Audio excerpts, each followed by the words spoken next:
loi ne peut être prise pour contrer des adversaires politiques. Affirmation de la plateforme Avenir Sénégal bi ñu bëgg. Cette force vive de la nation qui décrit cette polémique autour de la double nationalité est convaincue qu'elle pollue l'atmosphère politique au Sénégal. Toutefois, ses membres précisent ne pas partager la position du président de la République qui affirme que ce débat ne mérite pas d'être posé. Nous y reviendrons certainement avant la fin de ce journal. Et puis, je vous le disais en titre, l'élection des membres du Haut Conseil des collectivités territoriales et nous parlons des résultats. La coalition Benno Bokk Yakaar a remporté 68 sièges sur les 80 à pourvoir. L'opposition gagne les 12 sièges restants. Déclaration du premier président de la Cour d'appel de Dakar, Demba Kandji, publié ce matin les résultats provisoires de ce scrutin. Le taux de participation se chiffre à 84,83%. La rencontre avec les journalistes s'est déroulée au palais de justice de Dakar. Code Ndjaye était sur place.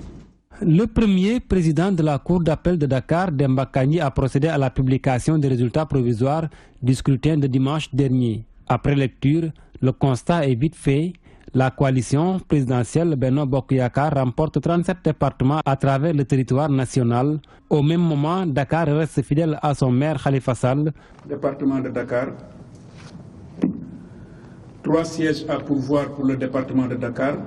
Nombre d'électeurs inscrits 1097, nombre de votants 980, nombre d'enveloppes trouvées dans l'urne 980, bulletin nul 6, suffrage valablement exprimé 974, ont obtenu coalition Ligue démocratique réformateur Yessal 15, coalition And Taxawu Dakar 517, coalition Benno Bokk Yakaar 442. Les 3 sièges vont à la coalition And Taxawu Dakar.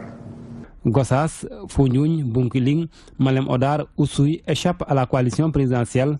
Des sièges qui reviennent aux mains de l'opposition ou à des listes parallèles appartenant à Benno Bokk Yakaar. Coalition alternative patriotique 207, coalition Benno Bokk Yakaar 106. Le siège de Bounkiling va à la coalition alternative patriotique. Autre lecture issue de ces résultats, sur les 80 sièges mis en compétition, Benno Bokk Yakaar rafle les 68 alors que l'opposition se contente du partage des 12 hauts conseillers. À cela s'ajoutent les 70 membres qui seront nommés par décret présidentiel, a précisé que ces résultats ne sont que provisoires. Selon le premier président de la Cour d'appel de Dakar, Code Ndjaye, le ministre conseiller Mbaye Ndiaye minimise la victoire de Taxawu Dakar à l'élection du H2CT. Selon lui, cette victoire n'en est pas une. Il estime qu'elle a été acquise par le camp de Khalifa Sall grâce à l'aide d'un faiseur de roi appelé PDS. Toutefois, il indique que le voisinage APR-PDS doit être redistribué pour préparer les prochaines élections locales. Nous y reviendrons, ou en tout cas, l'élément que nous écoutons avec Mbaye Ndiaye au micro de notre reporter. Dakar a gagné Dakar à cause d'un faiseur de roi, le Parti démocratique sénégalais, qui a plus de 130 voix pendant ces élections à Dakar et qui a opté pour ne pas présenter de liste, mais d'être un faiseur de roi. Malheureusement, la victoire de Dakar est une victoire d'un acteur non apparent, n'est-ce pas? C'est le PDS. 130 quelques voix. La différence entre Benno Bokk Yakaar et Taxawu Dakar est de 75. Donc, c'est une victoire vraiment à la purge de Taxawu Dakar.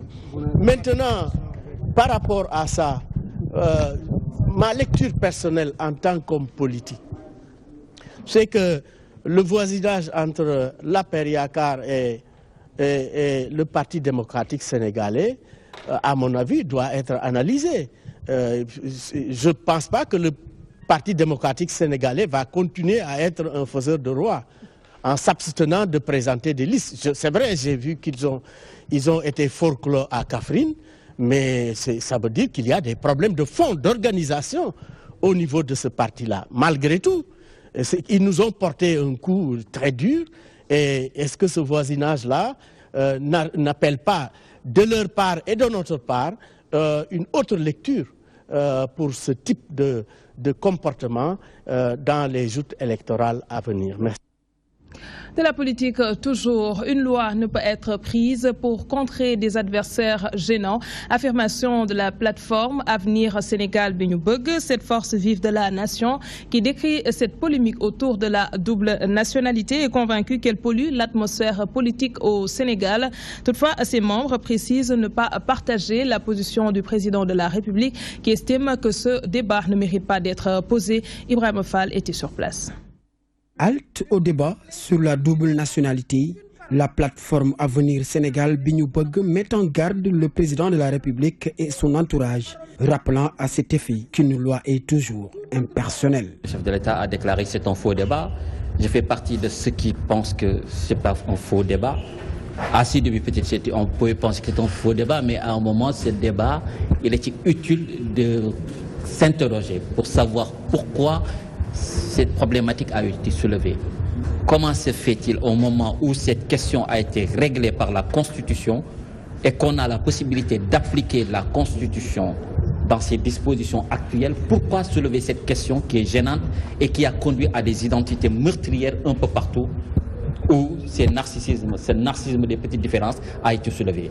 La loi ne saurait être rétroactive. À partir de ce moment, elle ne pourrait pas s'appliquer à ses destinataires. J'ai parlé tout à l'heure de ces destinataires parce qu'une loi doit être impersonnelle. Et comme vous le savez, à chaque fois que nos nouveaux dirigeants essaient d'élaborer ou bien de soulever un débat, il s'agit là d'une loi qui a un nom et un prénom. Pour l'intérêt supérieur de la nation, ces panélistes comptent mettre les bouchées doubles pour barrer la route aux politiques. Parce que derrière la nationalité, qu'est-ce qui se cache? La tendance des hommes politiques à utiliser toutes sortes de subterfuges pour empêcher que le Sénégal tourne en rond. Et c'est ça le problème. La nationalité n'est qu'un alibi parmi tant d'autres alibis inventés par nos hommes politiques pour empêcher que d'autres hommes politiques, que la société civile cesse d'être une société civile de protestation pour être une société civile de prestation qui propose un certain nombre de choses. La plateforme Avenir Sénégal bi ñu bëgg invite les politiciens à respecter les institutions de la République, ceci pour préserver la paix et la sécurité du pays. Autre point évoqué en titre, le mouvement d'humeur des travailleurs du groupe Excaf Télécom. À l'origine, le non-paiement de 5 mois d'arriérés de salaire par la direction de cette structure. L'accès dans des immeubles avait été bloqué. Il a fallu l'intervention de la police. Toutefois, les personnes qui avaient été interpellées ont été relâchées. Le secrétaire général de la section Saint-Pix d'Excaf affirme que la direction de l'entreprise s'engage à payer les salaires au plus tard samedi. Voici Seydou Diallo au micro de Moussa Bey. Il y a eu un mouvement d'humeur ce matin. Il y a eu une partie du personnel qui sont partis voir le directeur des ressources humaines qui leur a signifié que ces gens-là ne seront pas payés. Alors ça a amené des frustrations. Alors que dans la semaine, je crois le lundi, pardon, on a signé un protocole d'accord au niveau de l'inspection du travail. La direction a pris l'engagement de verser 1 mois aux salariés de Excaf Télécom durant la première quinzaine de ce mois. Et à la fin du mois de septembre, de verser 2 mois. Et à la fin du mois d'octobre, de verser encore 2 mois pour combler les arriérés de salaire. Le directeur général a garanti ce matin que tout le monde sera payé. Tout le monde sera payé normalement d'ici samedi. La réaction de la direction ne s'est pas fait attendre. Le directeur des ressources humaines du groupe Excaf dit être surpris par le mouvement d'humeur d'une partie du personnel. Toutefois, il confirme la signature du protocole d'accord avec le syndicat. Ousmane Youm précise que la direction a donné des garanties pour le paiement des salaires. Nous l'écoutons. De temps en temps, j'entends des bruits de couloir qui font émaner de moi alors qu'en réalité, ce n'est pas moi. Ça me surprend. Parce que moi, j'ai été très surpris ce matin. Parce que pour moi, en fait, le problème était résolu depuis lundi. Parce que dans les discussions, la dernière fois que nous avions avec le syndicat des travailleurs, il était question que la direction les rassure sur comment ils comptent payer les arriérés de salaire, qui sont au nombre de 3 mois. C'est à préciser aussi. Sur ce, ils avaient fait en fait une plainte au niveau de l'inspection du travail, donc, et l'inspecteur nous avait convoqués. Donc, dans les échanges que nous avons eus là-bas, nous sommes arrivés à établir un calendrier accepté par le syndicat pour payer les arriérés de salaire. En réalité, le DG lui-même l'a dit, et je ne reviens pas sur une décision du directeur général, parce que pour moi, quand même, c'est l'autorité, et quand, en fait, lui-même, il dit qu'il va le faire, je considère que c'est acquis, il va le faire. Le réseau national des prestataires de services du Sénégal met à exécution son mouvement d'humeur. Ses membres fustigent le non-respect plutôt de l'instruction de la BCEAO par l'opérateur Wari. Ils l'accusent d'escroquerie et de vol sur leur compte. Toutefois, cette invite au boycott n'arrange pas certains clients. Beaucoup d'entre eux affirment qu'ils ont dû retirer de l'argent mais n'ont pas pu le faire à cause de cette grève. Le sujet est signé Ababakar Sadertop. Les prestataires de services s'accusent Wari d'escroquerie et de vol sur leur compte. C'est pourquoi ils ont décidé de le boycotter. Ils expliquent ici les raisons véritables de leur acte. Oui, nous en faisons partie. Pourquoi? Parce que Wari est en train de nous escorter. Déjà, ils prennent 99 francs sur notre compte. Ils n'assurent pas notre argent. De plus, ils prennent 1 franc par été sur chaque transaction, et aussi quand le compte est piraté, c'est pour de bon. Les clients principaux perdants de ce boycott montrent leur mécontentement. Ils ont de l'argent dans le réseau Wari qu'ils ne peuvent pas retirer. On m'a envoyé depuis 2 jours. On m'a envoyé de l'argent avant-hier. J'étais venu ce matin pour le récupérer par le réseau Wari. Ils sont en grève, ce qui est déplorable. Et pourtant, cet argent doit servir à acheter des boutons qui doivent régler la Casamance. S'ils ont des problèmes, mais de grâce, que les clients ne subissent pas Le réseau national des prestataires de services se dit victime des subterfuges qu'emploie Wari pour leur soutirer de l'argent. Ce sont les prestataires qui boycottent Wari. En fait, il faut faire cette précision. C'est les prestataires qui en ont marre de ce système-là de fraude, qui ont dit stop, nous allons observer un avertissement de 2 jours. Mais nous n'allons pas nous arrêter sur les 2 jours. C'est sûr qu'on va faire une évaluation, on va appeler la presse pour leur dire voici le résultat. Mais si rien n'est fait, nous allons encore augmenter. Ce sera peut-être une semaine ou à jamais. Comme annoncé, le RENAPTA est en grève contre Wari, et cela pour 2 jours. Parmi leurs doléances, ils accusent leurs partenaires d'avoir déplacé les fonds de Wari Sénégal vers Wari Togo, alors que leur compte y loge. Plus que quelques jours avant la fête de la Tabaski, les guichets automatiques bancaires, communément appelés GAP, sont pris d'assaut. De longues files d'attente animent les points de retrait. Les clients peuvent patienter plus d'1 heure. Ils déplorent ces lenteurs. Certains n'hésitent pas à faire le tour des guichets. Les mêmes réponses leur sont servies, manque de fonds ou simple panne. Elhaj Moussabé a fait le tour de quelques points de retrait. Regardez. Cette cliente attend sagement son tour pour retirer de l'argent. Après avoir fait le tour de quelques guichets automatiques en vain, elle vient tenter sa chance sur ce point de retrait situé sur l'avenue Bourguiba. Elle se désole des désagréments du système bancaire. Effectivement, on rencontre beaucoup de désagréments. Généralement, c'est en fin de mois ou en début de mois, mais particulièrement en ce moment à cause de la fête certainement de Tabaski qui approche. Donc oui, effectivement, c'est un peu partout. Il n'y a pas un organisme bancaire bien précis. Le calvaire est le même sur ce point de retrait de l'avenue Cheikh Anta Diop. Ici également, les plus chanceux restent les plus patients. Il arrive d'attendre plus d'1 heure. Il y a une gap qui est au sein de l'université, mais ça ne fonctionne pas. Je suis obligé de revenir jusqu'ici pour faire là que 1 heure de temps, pour retourner encore là-bas, faire là que c'est une perte de temps. On vient dans les gaps, il n'y a plus de réseau. On dit souvent, des fois aussi, là, il n'y a plus d'argent aussi. On attend pour qu'on laisse ça joue bien. Des fois, on est obligé aussi d'aller de bout en bout pour chercher l'argent. Surtout durant ces périodes de fête, c'est un peu difficile. À l'approche d'événements comme la Tabaski, Certains points de retrait bancaires de la capitale connaissent le même décor. Situation qui n'enchante point la clientèle. D'ailleurs, elle souhaite des améliorations dans le système. Il faut élargir ces équipements, il faut élargir les équipements parce que les gens sollicitent beaucoup.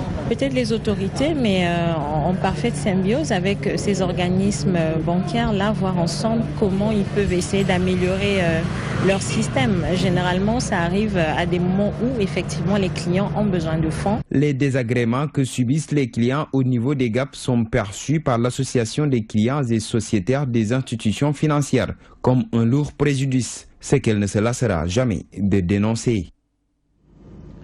Un peu plus de 2 semaines après la réouverture du marché national à l'oignon importé, l'oignon local se fait rare au marché Castor. Celui importé dicte sa loi. Le sac qui coûtait plus de 10 000 francs est vendu à 7 000 francs CFA. Parallèlement, la pomme de terre du Maroc est préférée à celle de la France. Aïssatou Dioptal a tendu son micro à commerçants. Regardez. Aujourd'hui, il est le légume le plus visible au marché Castor. L'oignon importé communément appelé soble France ou Maroc inonde le marché de Castor.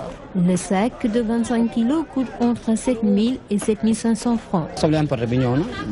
Il y a une quantité énorme de l'oignon importé sur le marché. L'année dernière, à cette période, le sac coûtait entre 10 000 et 11 000 francs. Mais actuellement, 7 500, 7 200 et le kilo à 300 francs. C'était beaucoup plus cher car ça coûtait 11 000, surtout celui du Maroc.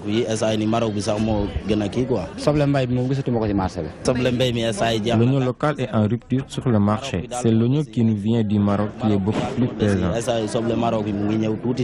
À côté de l'oignon, il y a aussi la pomme de terre. Pour ce qui est de ce condiment, il n'y a que celui importé qui est sur le marché et les qualités diffèrent. La pomme de terre de France coûte 7 500 francs, celle du Maroc coûte 10 500 francs. D'ailleurs, c'est la plus bonne qualité.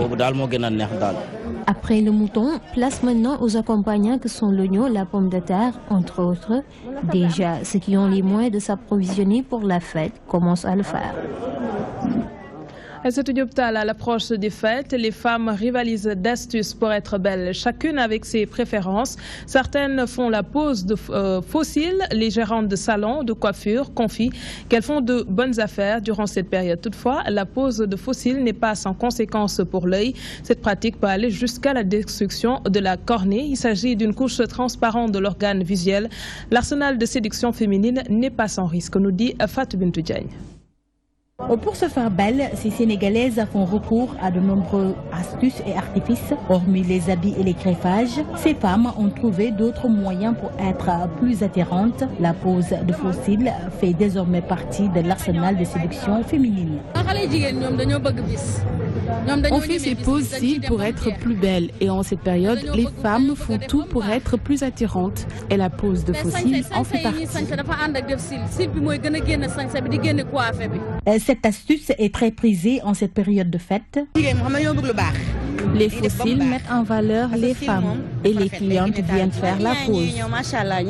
Il existe différents types de fossiles et de colle et les prix varient en fonction de la qualité. Pour des colles, celui-là dure plus longtemps. Elle peut faire plus d'un mois. Celui-ci ne fait que 3 semaines.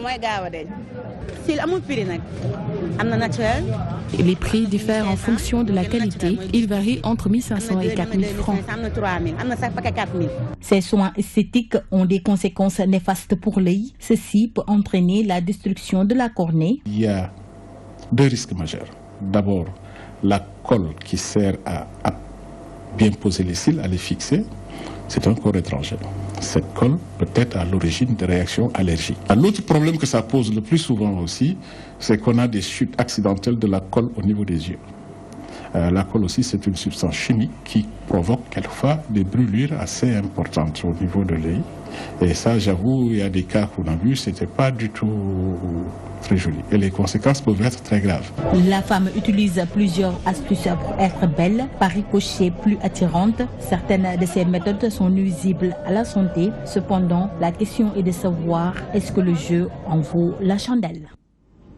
Éducation à présent, la commission d'organisation Histoire et Géographie Communauté s'est penchée ce matin sur la problématique de l'enseignement de ces deux matières et l'éducation civique face à la nouvelle réforme des épreuves du bac et du BFM des pays de l'UEMOA. La commission a jugé utile d'offrir aux acteurs de l'éducation l'opportunité de mieux s'imprégner de cette nouvelle réforme. Son président, Chérif Younous Diédiou, s'exprime au micro de Ndeye Fatimlo.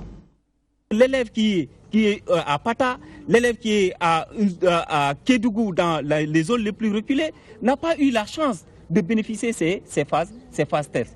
Aujourd'hui, c'est une occasion pour les professeurs, même si l'élève n'est pas là, mais si le professeur est imprégné maintenant de la question, il peut au moins dispenser un enseignement-apprentissage à ses élèves. Il peut aussi évaluer ses élèves selon maintenant ce nouvel format qui est en train d'être évolué dans les différents examens au Sénégal. Autant dans les sujets de bac, vous voyez au niveau des commentaires historiques, on nous propose un commentaire libre. Mais maintenant, on ne parle plus de commentaires libres, on nous parle de commentaires dirigés. Entre les consignes, donc il ne doit pas dépasser par exemple 3 questions. Également, une séparation que les consignes ne soient pas liées.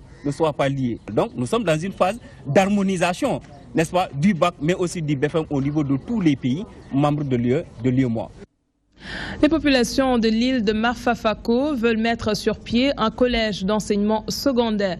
Elles se sont cotisées pour construire cet établissement sur l'île. L'éducation a toujours fait face à des blocages. Les élèves sont obligés de faire 7 km de marche pour aller étudier dans une autre localité. Les habitants de Marfafako ont profité de la pose de la première pierre de cet établissement pour solliciter l'appui des autorités académiques. Sur place, nous retrouvons Mamadou Diop. Sur initiative de sa population, l'île de Marfafako va bientôt avoir son collège d'enseignement secondaire. Les 3000 âmes qui vivent dans cette île située dans la commune de Fimela se sont cotisés pour démarrer le projet. 3000 habitants. Si nous unissons nos efforts, si nous collectons des fonds à travers les associations, les émigrés, les clubs qui sont dans le village et aussi le comité de lutte, on peut réellement construire quelque chose. Actuellement, nous avons un fonds qui tourne autour de 2 millions. L'éducation dans ce village a toujours été un véritable problème, selon le porte-parole des populations. De l'éducation, nous avons beaucoup souffert. Les élèves continuent de faire 7 km par jour pour aller prendre leur cours à Marsoulou. Nous avons vu que les résultats des élèves ont eu à baisser progressivement. Et le taux d'abandon s'est amélioré aussi, notamment au niveau des garçons. Parce que là, finalement, ils sont fatigués, ils tentent l'aventure vers l'émigration clandestine. Venu poser la première pierre de l'édifice, le maire de la commune de Fimela s'engage à accompagner jusqu'au bout les initiateurs du projet. Je vais les accompagner en donnant 2 tonnes de ciment, 5 tonnes pour le moment, pour le démarrage. Ensuite, après la construction également aussi, nous allons équiper les salles de classe en table-banc. Ensuite, la commune va prendre en charge également aussi la clôture de l'école. Et je veux lutter corps et âme, envoyer également mes supérieurs, surtout le président de la République, pour qu'ils viennent en appui soutenir ce village modèle du Sénégal. Les populations de l'île de Marfafako sollicitent l'aide des autorités académiques pour que le collège d'enseignement secondaire puisse voir rapidement le jour. Accueillant avec joie, les populations ont chanté et dansé sous le rythme de la culture sérère. Et c'est tout pour ce soir. Merci de nous avoir suivis. Merci également à l'équipe technique 20h30, BBC Info. Passez d'excellents moments en compagnie de nos programmes.